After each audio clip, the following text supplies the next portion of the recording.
Hello, I'm State Representative Kirk Pearson. Thank you for joining me for my legislative update. In my last update, I mentioned that the legislature was waiting for the March 17th revenue forecast.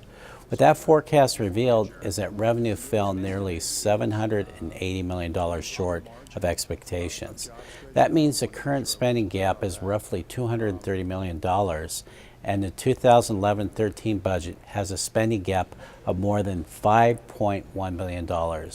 What wasn't talked about in the media or elsewhere is the fact that revenue in Washington still grew by more than 13%, or $3.85 billion.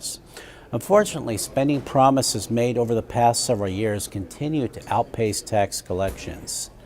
Our entire state operating budget will be roughly $31 billion, which is large for a state of just under 7 million people. I continue to believe the state must live within its means, just as families and employers are struggling to do right now.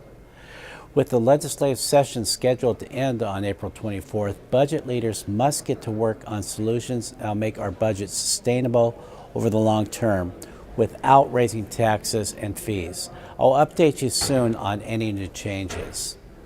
Just recently, the transportation budget was passed in the House.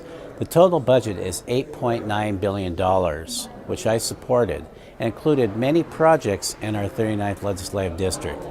The projects include adding lanes to State Route 522 at the Snohomish River Bridge to Highway 2, retrofitting several bridges in and around the town of Concrete on Highway 20 for safety and roadways that will be repaired from recent winter damage. And then also several projects on Highway 530 along the Sauk River to stabilize the banks around the roadways.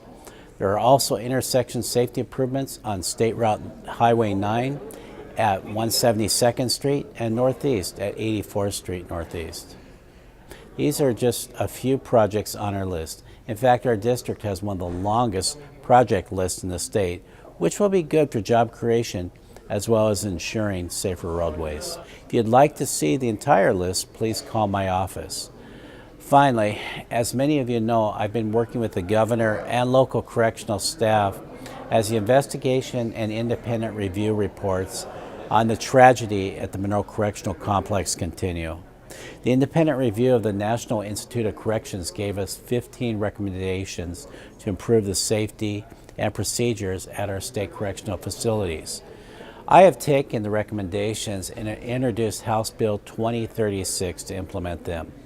Among the many recommendations to improve staff safety is better communication between management and frontline staff, additional video cameras, personal body alarms, and protections like pepper spray. The bill had a hearing in the House Public Safety Committee on March 30th. Thank you to everyone who came to testify on why this bill is important. I'm continuing to work with my legislative colleagues and the governor to ensure this bill moves swiftly through the process. The governor has also asked that money for the safety updates be added to the budget, which is very good news. I know we can't stop every incident, but my hope is that these updates and safety procedures will make a very dangerous job a little less so. Thank you for watching today. As always, I welcome guests from the district. It's always nice to see folks from back home. And if you plan on being in Olympia, please be sure to call my office to make an appointment. That way I'll be sure to set aside enough time and a meeting space if needed for you or your group. And I do appreciate your calls, letters, and emails. If there's casework you need done, please call my office also. For now, thank you for allowing me to serve you. I'm Kirk Pearson, your local representative.